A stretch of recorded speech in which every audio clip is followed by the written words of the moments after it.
started it. Good morning. Good morning. And good morning. Now, we've all been absorbed at some point or another into a different world. Not physically, mind you, more mentally. It could be a radio, a book, a movie, a television series.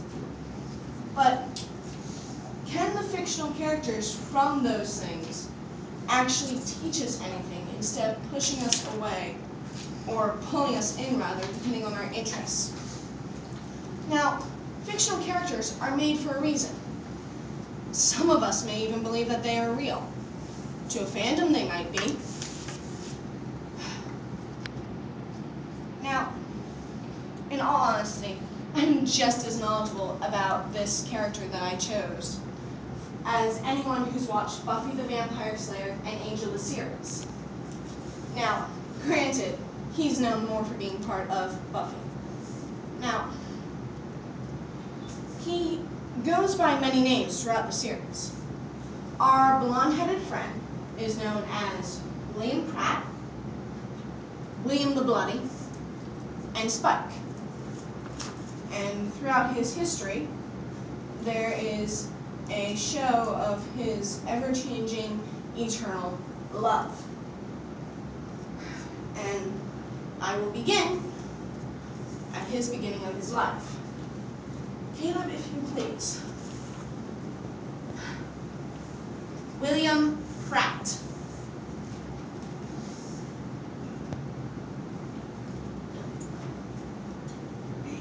I'll let you know.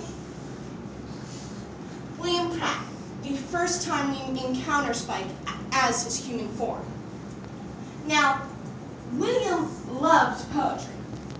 He was known for speaking in worlds that no one else could see.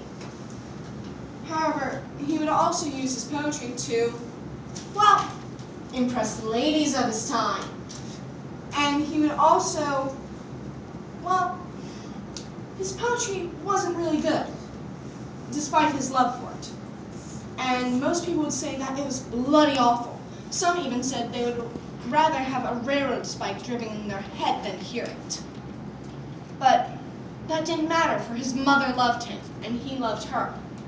Now, his mother was always with him when he was in shy moments.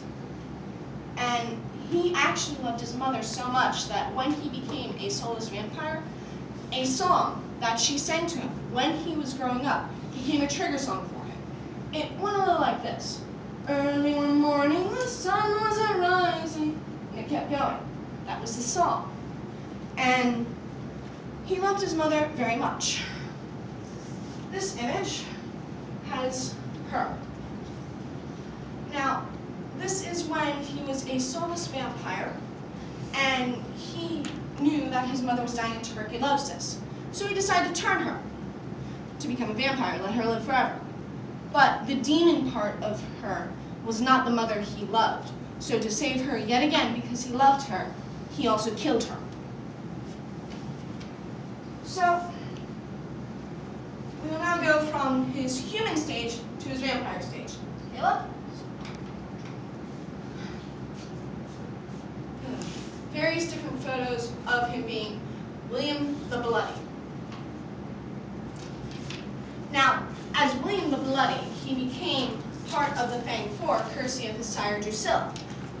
The Fang Four is William, Drusilla, Darla, and Angelus. But we'll mainly focus on William and Spike. Same name. Now, he loved the thrill of the hunt. So he would purposely go after the vampire slayers. He first went after the Chinese rebellion, Chinese Slayer and the Boxer Rebellion.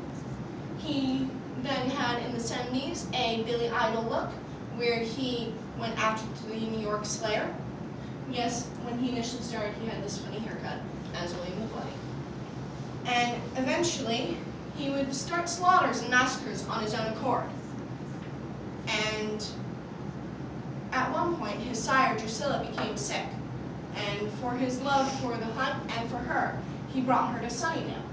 And he took a look up this in the far corner. And what happened was he decided to go after Buffy the Vampire Slayer. Now, back to his sire, Drusilla. He actually loved her very much, and he would do anything for her. He would put her first and would consider her higher up than any of the others who was part of his vampire family. So what happened was his love for her was actually almost humanity, as the humanity-destroying judge that they encountered was confused because their affection for each other could classify as humanity despite them being soulless. Now, at one point, Spike had to go against Buffy. She didn't care about Spike and Drusilla. So what happened was Spike wound up changing sides so that he could save Drusilla. But what he didn't expect was that changing sides also meant that he would gain a soul. Okay, let me please. So, when we first deal with Spike, as he is now, he gets his curly haircut. And then he gets to be known for his peroxideness throughout Buffy and Angel. Now, vampires are soulless. They can't feel love or anything. But now he has a soul, so he can. The Scoobies, who were friends of Buffy, made fun of him when they heard that he could. He felt a loss when Buffy's mother, Joyce, died, because she was the only person who actually treated him like a person instead of just a monster. When Buffy died for the second time, he felt a loss because at that time Drusilla left him, so he felt affections for Buffy. And he kept his promise of protecting the Scoobies. But even still, he was made fun of because vampires can't love. What do they know of friendship and love? Now, Spike was also known for having an outside view. And he was always willing to give his opinion if anyone wanted it. But no one ever did. Even the Watcher, who was effectively the father figure, Giles, he told Spike, "Spike, I'll never want your opinion."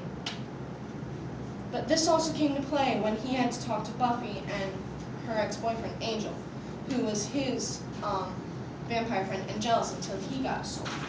Now, he told them that he was, well, as his quote, love's bitch. And I'm going to try to remember the quote the best I can. He told Buffy and Angel, "You're not friends, you'll never be friends. You'll love until it kills you both. You'll fight and you'll shag and you'll hate it till it makes you quiver. But you'll never be friends. Life isn't brains, children, it's blood. It boils in you screaming until it makes you do its will. I may be love's bitch, but at least I'm man enough to admit it." Spike's proving of his love. Now, as the series ends, the people who we remember, the characters we remember, are those that taught us a lesson. Spike taught us about love being eternal through him being William Pratt, William the Bloody, and finally Spike. So, love isn't just for humans anymore. It's for vampires as well, and eternal. So thank you, Spike, for teaching us about love.